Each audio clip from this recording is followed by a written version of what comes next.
Hello friends, কেমন আছো তোমরা? আশা করি তোমরা ভালো আছো। আজকে আমরা অ্যাপ্রোপ্রিয়েট প্রিপোজিশন থেকে 12 নম্বর ভিডিও নিয়ে চলে এসেছি। এখানে আরও 25টি এমসিকিউ আমরা প্র্যাকটিস করব। তো চলো শুরু করা যাক। প্রথম প্রশ্ন কি আছে? প্রথম প্রশ্ন আছে, he is angry dash me. Angry কথাটার অর্থ কি? রাগী বা ক্রুদ্ধ। তাহলে সে রেগে আছে আমার উপরে, dash my having done this, আমার এটা করার জন্য। তাহলে অ্যাংরি কথাটা যদি থাকে, কি কি প্রিপোজিশন বসে সেটা একবার দেখে নেব। অ্যাংরির পরে যদি কোনো পার্সনকে বোঝায় তখন কি বসবে? আবার সেই অ্যাংরি থাকবে। কোনো কিছু করার জন্য যদি বোঝায়, হ্যাভিং ডান সামথিং, তাহলে কোনো কিছু করার জন্য যদি রাগী বোঝায় তখন কি বসবে? আর কোনো কিছুর জন্য, এ থিং, অর্থাৎ এই থিংয়ের কথা যদি থাকে, অর্থাৎ একটি জিনিসের কথা যদি বোঝায় তখন কি প্রিপোজিশন বসবে? দেখো, কোনো ব্যক্তির উপরে রেগে যাওয়া হলে তখন কিন্তু উইথ বসবে। কি বসবে? উইথ। যদি হ্যাভিং ডান সামথিং মানে কোনো কিছু করার জন্য যদি বোঝায় তাহলে কিন্তু ফর বসবে। কি বসবে? ফর। আর কোনো কিছুর জন্য সে রেগে গেছে এরকম যদি বোঝায় তখন কিন্তু অ্যাটও বসতে পারে, আর অ্যাবাউটও বসতে পারে। তাহলে প্রথম প্রশ্ন আমরা যদি দেখে নিই, প্রথম প্রশ্ন কি আছে? He is angry dash me.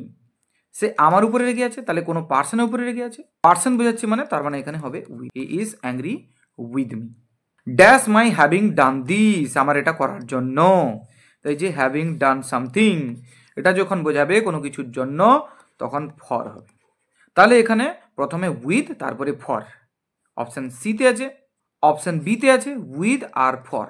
তাহলে সঠিক উত্তর হচ্ছে option B, he is angry with me for my having done this. পরের প্রশ্ন দেখে নিই। পরের প্রশ্ন আছে, he is angry dash my failure. তাহলে সে রেগে আছে কিসের জন্য? না, আমার ফেলিওর, আমার ব্যর্থতার জন্য। তাহলে আমি ব্যর্থ, সেই ব্যর্থতার কারণে সে রেগে গেছে। তাহলে এটা বোঝাচ্ছে এ থিং, একটা জিনিসের জন্য সে রেগে যাচ্ছে। তাহলে একটা জিনিসের জন্য রাগা বোঝালে তখন কি প্রিপোজিশন বসে? তখন অ্যাট বসালেও ঠিক, তখন অ্যাবাউট বসালেও ঠিক। এখানে কোনটা হবে? এখানে অ্যাটও আছে, অ্যাবাউটও আছে। তাহলে both A and B options are correct. চলে এসছি আমরা পরের প্রশ্নে। The teacher explain the mechanism. Mechanism কথাটার অর্থ কি? গঠন বা পদ্ধতি। তাহলে টিচার ব্যাখ্যা করেছিলেন দ্য মেকানিজম মানে গঠন বা পদ্ধতি অফ হিউম্যান হার্ট, মানুষের হৃৎপিণ্ডের, by drawing an analogy. Analogy কথার অর্থ কি? উপমা বলতে পারো, আবার তুলনা বোঝাতে পারে। তাহলে একটা তুলনা কার সঙ্গে? না, পাম্পের সঙ্গে। তাহলে পাম্পের সঙ্গে হিউম্যান হার্টের তুলনা করেছিল কে? না, আমাদের টিচার। তাহলে এই যে অ্যানালজি, এই অ্যানালজির পরে কি প্রিপোজিশন বসে? অ্যানালজির পরে 3 রকম প্রিপোজিশন বসতে পারে। তো দেখে নিই আমরা। প্রথমে দেখো, অ্যানালজি ড্যাশ সামথিং। দেখো, প্রথমে আছে অ্যানালজি, যদি কোনো কিছুর সঙ্গে তুলনা করা বোঝায় তখন কিন্তু টু বসবে অথবা উইথ বসবে। তাহলে টু বা উইথের মধ্যে যে কোনো একটা বসবে।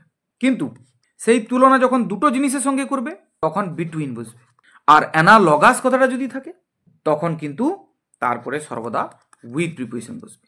তাহলে এখন দেখে নিই আমরা আমাদের কোশ্চেনে কি আছে। কোশ্চেনে আমরা দেখতে পাচ্ছি, the teacher explain the mechanism of human heart by drawing an analogy. তুলনা করছেন ড্যাশ দ্য পাম্প, পাম্পের সঙ্গে। তাহলে এখানে কোনো জিনিসের সঙ্গে তুলনা করছে, পাম্প একটা থিংকে বোঝাচ্ছে। কোনো জিনিসের সঙ্গে তুলনা করা বোঝালে সামথিং, কোনো কিছুর সঙ্গে তুলনা করা বোঝালে টু বা উইথ যে কোনো একটা বসতে পারে। তাহলে এখানে টু হতে পারে অথবা উইথ হতে পারে। তাহলে সঠিক উত্তর কি হবে? অপশান এও হতে পারে, অপশান বিও হতে পারে। তাহলে both A and B are correct.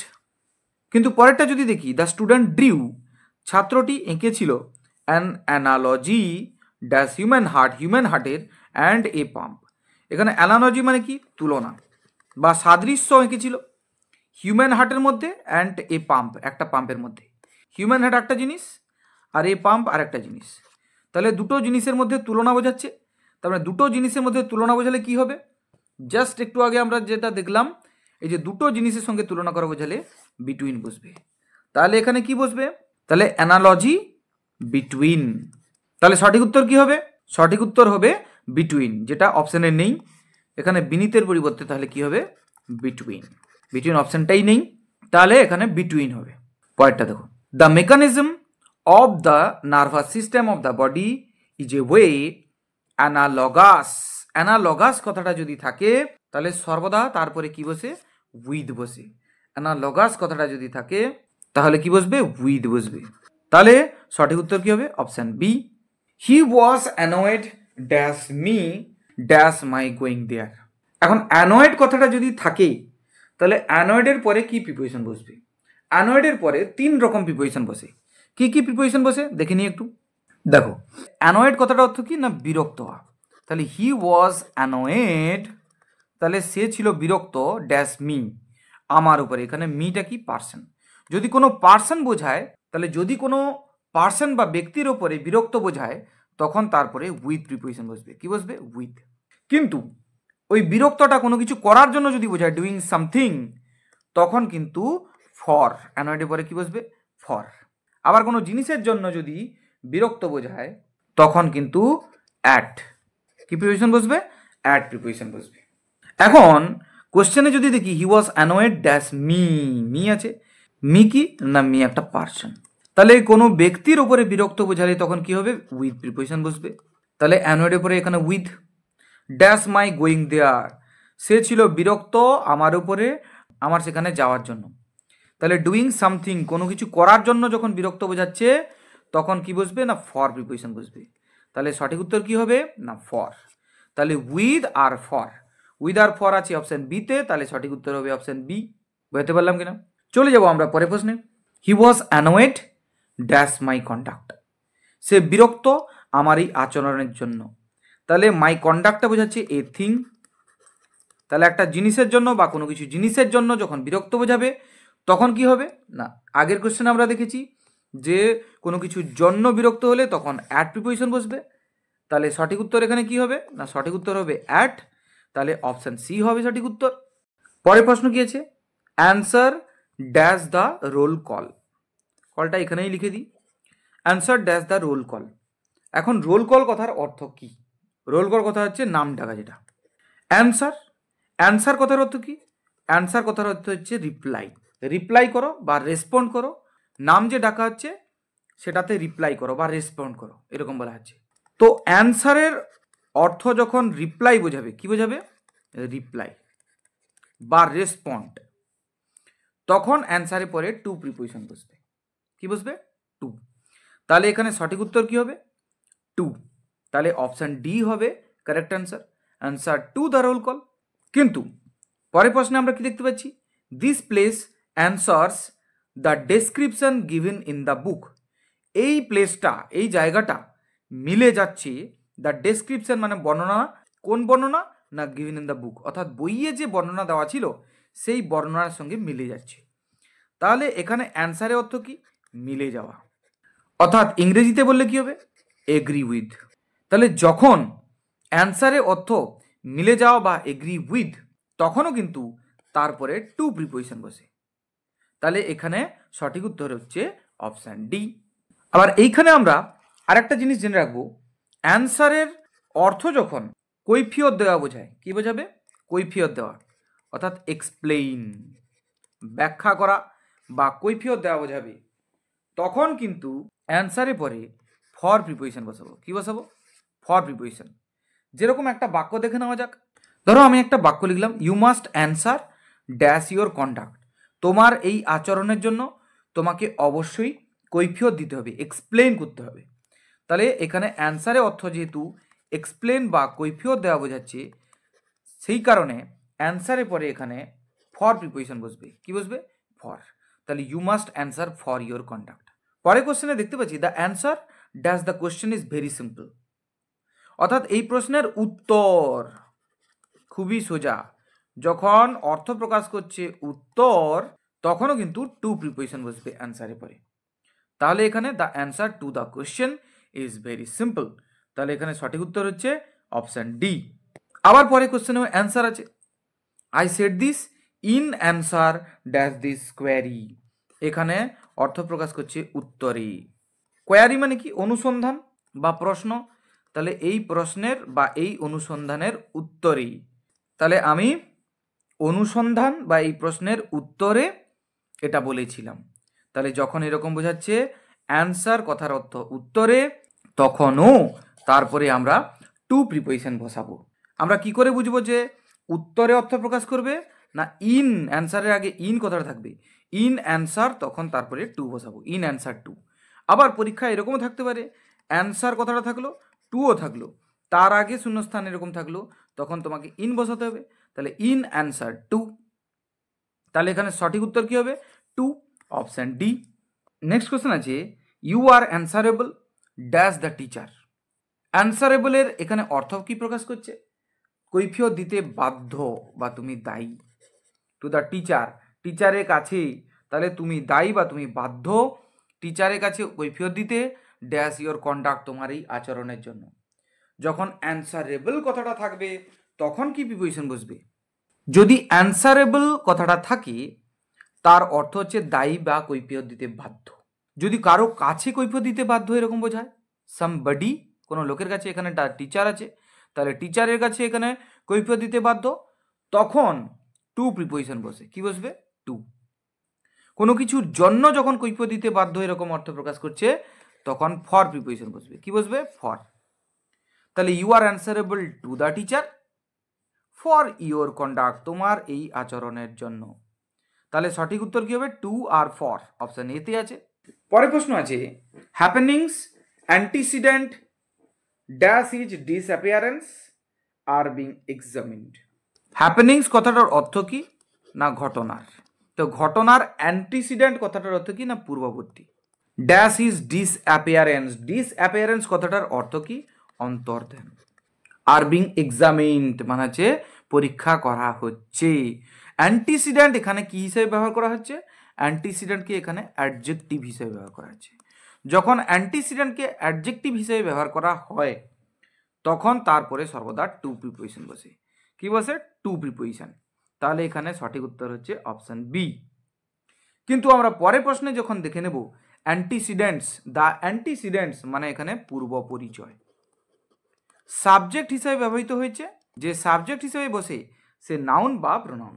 The অ্যান্টিসিডেন্টস নিশ্চয়ই প্রোনাউন নয়, তাহলে এখানে নাউন। যখন অ্যান্টিসিডেন্ট কথাটা নাউন হিসাবে ব্যবহৃত হবে তখন কিন্তু তারপরে অফ প্রিপোজিশন বসে। কি বসে? অফ। তাহলে এখানে সঠিক উত্তর কি হবে? Of, option B. The antecedents of the person, ওই লোকটার পূর্ব পরিচয়, আর নট নোন, জানা নেই, টু মি আমার কাছে। What is the antidote dash this poison. এই বিষের অ্যান্টিডোট, অ্যান্টিডোট কথার অর্থ হচ্ছে প্রতিষেধক। এই বিষের প্রতিষেধক কি? যখন অ্যান্টিডোট কথাটা থাকবে তারপরে সর্বদা টু বসতে পারে, এগেইনস্ট বসতে পারে, অথবা ফর বসতে পারে। এই তিনটার মধ্যে যে কোনো একটা বসালেই ঠিক হয়ে যাবে। তাহলে what is the antidote to this poison, এটাও ঠিক। এগেইনস্ট দিস পয়জন করলে এটাও ঠিক, আবার ফর দিস পয়জন করলেও ঠিক। তাহলে অপশান এতে আছে টু, বিতে আছে এগেইনস্ট, সিতে আছে ফর। তাহলে অল অফ দি, সবগুলোই ঠিক হবে। অপশান ডি হবে সঠিক উত্তর। তাহলে অ্যান্টিডোটের পরে কি প্রিপোজিশন বসবে? টু অথবা এগেইনস্ট অথবা ফর, যে কোনো একটা। I have an antipathy dash smoking. এখন অ্যান্টিপ্যাথির অর্থ কি? স্ট্রং ডিসলাইক মানে বিতৃষ্ণা। তাহলে আই হ্যাভ অ্যান অ্যান্টিপ্যাথি কথাটার অর্থ কি? আমার রয়েছে প্রবল বিতৃষ্ণা ড্যাশ স্মোকিং মানে ধূম্রপানে। তাহলে অ্যান্টিপ্যাথি কথাটা থাকার মানে বিতৃষ্ণা বোঝাচ্ছে, স্ট্রং ডিসলাইক বোঝাচ্ছে, তখন আমরা টু প্রিপোজিশন বসাবো। কি বসাবো? To preposition. তাহলে সঠিক উত্তর হচ্ছে অপশান এ। কিন্তু আবার পরের প্রশ্নে দেখতে পাচ্ছি I have an antipathy dash smoking, এক্ষুনি তো টু বললাম, তাহলে টু তো হচ্ছেই, টু তো হয়ে গেল, আগের কোশ্চেন আমরা দেখে নিলাম। তাহলে এখন বাকি থাকলো কি? But not dash him.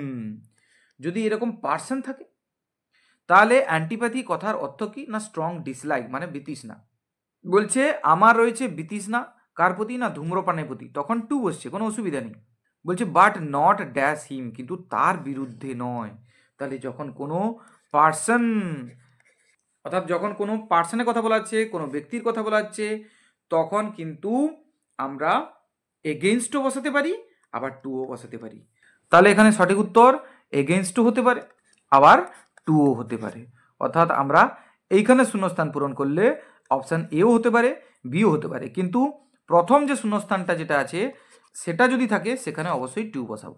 কোনো জিনিসের বিরুদ্ধে প্রবল বিতৃষ্ণা বোঝাচ্ছে তখন টু, কিন্তু কোনো ব্যক্তি বোঝাচ্ছে তখন এগেইনস্ট বা টু দুটোই ব্যবহার করতে পারি। তাহলে অপশান এ এবং বি বোথ আর কারেক্ট। পরের প্রশ্ন আছে she is anxious dash the result. ফল কি হবে? তার জন্য সে চিন্তিত। তাহলে অ্যাংজিয়াস কথার অর্থ কি এখানে? চিন্তিত, অথবা হতে পারে উদ্বিগ্ন। এই দুটোর মধ্যে যে কোনো একটা হতে পারে। যখন অ্যাংজিয়াসের অর্থ চিন্তিত বা উদ্বিগ্ন বোঝাচ্ছে, তখন কিন্তু তারপরে অ্যাবাউট প্রিপোজিশন বসবে, অ্যাংজিয়াস অ্যাবাউট দ্য রেজাল্ট। তাহলে সঠিক উত্তর অপশন এ। কিন্তু পরে কোশ্চেন আমরা যদি দেখে নিই, I am অ্যাংজিয়াস dash the prize, আমি প্রাইজ নেওয়ার জন্য চিন্তিত নয় বা উদ্বিগ্ন নয়, আমি উতলা হয়ে যাচ্ছি বা অধীর বা অস্থির। তাহলে যখন উতলা হয়ে যাচ্ছি বা অধীর হয়ে যাচ্ছি এরকম অর্থ প্রকাশ করছে, তখন কিন্তু অ্যাংজিয়াসের পরে ফর প্রিপোজিশন বসবে। আগেরটাতে অ্যাবাউট বসেছিল, যেহেতু সে চিন্তিত বোঝাচ্ছিল তাহলে অ্যাবাউট বোঝাচ্ছিল, কিন্তু যখন উতলা বা অধীর অর্থ প্রকাশ করছে তখন কিন্তু ফর বসবে। তাহলে সঠিক উত্তর হচ্ছে অপশন বি। পরের প্রশ্নে আমরা কি দেখতে পাচ্ছি? The boy has a great apathy dash he studies. Apathy কথার অর্থ হচ্ছে অনীহা, মানে অনিচ্ছা। অর্থাৎ ছেলেটির আছে প্রবল অনীহা বা অনিচ্ছা, অর্থাৎ ছেলেটির ইচ্ছাই নেই। ড্যাশ হি স্টাডিজ মানে তার পড়াশোনার প্রতি। তাহলে অ্যাপ্যাথির পরে সর্বদা কি প্রিপোজিশন বসে? সর্বদা টুয়ার্ডস প্রিপোজিশন বসে। কি বসে? Towards. You must apologise dash him dash your conduct. Apologise কথাটা যদি থাকে, অ্যাপোলোজাইজ কথার অর্থ কি? না ক্ষমা প্রার্থনা করা। তাহলে তোমাকে অবশ্যই ক্ষমা প্রার্থনা করতে হবে, অর্থাৎ তোমাকে অবশ্যই ক্ষমা চাইতে হবে ড্যাশ হিম মানে তার কাছে। তাহলে কোনো ব্যক্তির কথা যদি বলা থাকে, এখানে হিম আছে, এই পার্সনকে বোঝাচ্ছে। যখন পার্সনের কথা বোঝাবে তখন কিন্তু অ্যাপোলোজাইজের পরে টু প্রিপোজিশন বসবে। অ্যাপোলোজাইজ কথাটা পরে যদি এবারে রুডনেস কথাটা থাকে বা অশিষ্টতাকে বোঝায়, অর্থাৎ ক্ষমা চাইতে হবে তোমার খারাপ ব্যবহারের জন্য, রুডনেসের জন্য। যে ইয়োর কন্ডাক্ট আছে এখানে রুডনেস বোঝাচ্ছে, অশিষ্টতা বোঝাচ্ছে, তখন কিন্তু আমাদের অ্যাপোলোজাইজের পরে ফর প্রিপোজিশন বসাতে হবে। তাহলে you must apologise to him, কেন কি এখানে ব্যক্তির কাছে বোঝাচ্ছে। ড্যাশ ইয়োর কন্ডাক্ট তোমার অশিষ্টতার জন্য, তোমার খারাপ আচরণের জন্য, তখন ফর বসবে। তাহলে টু আর ফর হবে সঠিক উত্তর। তাহলে অপশন বি হবে সঠিক উত্তর। I appealed dash him dash help. Appeal করা মানে কি? আবেদন করা। তাহলে আমি আবেদন করেছিলাম তার কাছে ড্যাশ হেল্প, সাহায্যের জন্য। যদি অ্যাপিল কথাটা থাকে তারপরে কি প্রিপোজিশন বসবে সেটা আমরা এখন দেখে নেব। যদি অ্যাপিল কথাটার পরে কোনো ব্যক্তির কথা থাকে, অর্থাৎ কোনো ব্যক্তির কাছে আবেদন করা বোঝায়, তখন অ্যাপিলের পরে টু প্রিপোজিশন বসাবো। রিড্রেস মানে কি? প্রতিকার। তাহলে আবেদন করা হচ্ছে কিসের জন্য? না কোনো কিছু প্রতিকারের জন্য। যখন কোনো কিছু প্রতিকারের জন্য আবেদন করা বোঝাবে তখন ফর হবে, ফর প্রিপোজিশন। আর কোনো সিদ্ধান্তের বিরুদ্ধে আবেদন করা বোঝাচ্ছে যখন, তখন এগেইনস্ট। তাহলে এখানে যদি দেখি আই অ্যাপেল ড্যাশ হিম, অর্থাৎ আমি তার কাছে আবেদন করেছিলাম, পার্সনের কাছে আবেদন করেছিলাম, তাহলে টু বসবে। ড্যাশ হেল্প সাহায্যের জন্য, তাহলে এখানে প্রতিকারের জন্য বোঝাচ্ছে, যেহেতু প্রতিকারের জন্য অর্থ প্রকাশ করছে তাহলে এখানে ফর প্রিপোজিশন বসবে। তাহলে এখানে সঠিক উত্তর কি হবে? না টু আর ফর। তাহলে অপশান বি হবে সঠিক উত্তর। কিন্তু পরের কোশ্চেনটা আমরা যদি দেখি, আই শ্যাল অ্যাপিল, আমি আবেদন করব ড্যাশ ইয়োর ডিসিশন, অর্থাৎ তোমার ডিসিশনের বিরুদ্ধে। এখানে ডিসিশন মানে কি? সিদ্ধান্ত। I shall appeal dash your decision, আমি তোমার ডিসিশনের বিরুদ্ধে কি করব? না আবেদন করব। তাহলে এখানে ডিসিশন কথার অর্থ কি? সিদ্ধান্ত। তাহলে এই সিদ্ধান্তের বিরুদ্ধে, কোনো কিছুর বিরুদ্ধে যখন বোঝাচ্ছে, আমরা আগের কোশ্চেনে কি দেখেছি যে আবেদন করা কোনো কিছু ডিসিশনের বিরুদ্ধে যখন বোঝাবে তখন এগেইনস্ট প্রিপোজিশন বসবে। কি প্রিপোজিশন? Against preposition. তাহলে এখানে তোমার ডিসিশনের বিরুদ্ধে আমি আবেদন করব, তার মানে বিরুদ্ধে যখন বোঝাচ্ছে তাহলে এগেইনস্ট বসবে। I shall appeal against your decision, তাহলে অপশান ডি হবে সঠিক উত্তর। পরের কোশ্চেন কি আছে? A certificate from the headmaster is appended dash the application. হেডমাস্টারের কাছ থেকে একটা সার্টিফিকেট ইজ অ্যাপেন্ডেড মানে জুড়ে দেওয়া হয়েছে ড্যাশ দ্য অ্যাপ্লিকেশন, অ্যাপ্লিকেশনের সঙ্গে মানে আবেদনের সঙ্গে। অ্যাপেন্ডেড কথাটার অর্থ কি? এখানে জুড়ে দেওয়া। তাহলে অ্যাপেন্ড কথাটার পরেই সর্বদা কি প্রিপোজিশন বসে, এটাই আমাদের মনে রাখতে হবে। অ্যাপেন্ড কথাটা যদি থাকে সর্বদা তারপরে টু প্রিপোজিশন বসে। তাহলে এখানে সঠিক উত্তর হচ্ছে অপশান বি।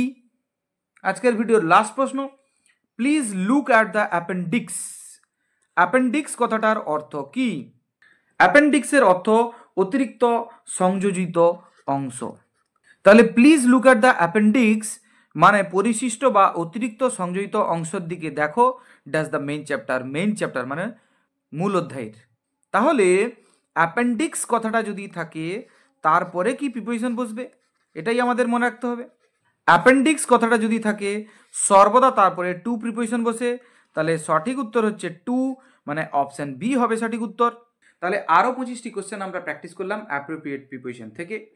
আশা করি তোমরা বুঝতে পেরেছো, আশা করি তোমাদের ভালো লেগেছে।